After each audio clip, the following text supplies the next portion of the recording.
10 peso, year 2017, semi hard to find mga ka-altcoin buyer, at pwedeng bilihin sa halagang 2,000 pesos.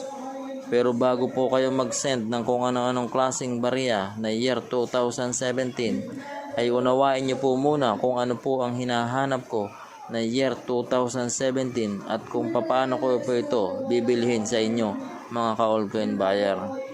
Kung mapapansin nyo po, hawak ko po itong year 2017 semi hard to find. Pangalawa po ito sa hard to find ng mga barya.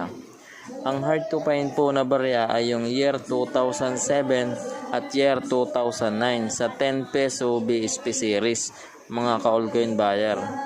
Naghahanap po ako ng 10 piraso na semi hard to find na 10 peso coin at bibiling ko nga po sa inyo sa halagang